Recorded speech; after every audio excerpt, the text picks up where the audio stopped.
up? This is Kevin Bozeman with the Marc and Mandy Show.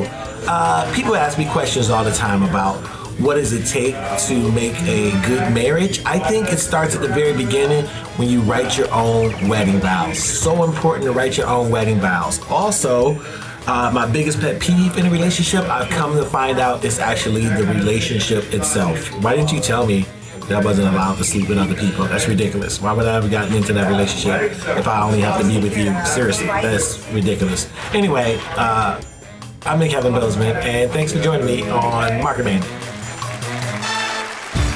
Thanks for watching the Marc and Mandy Show. Like our video by clicking below and subscribe to our YouTube channel.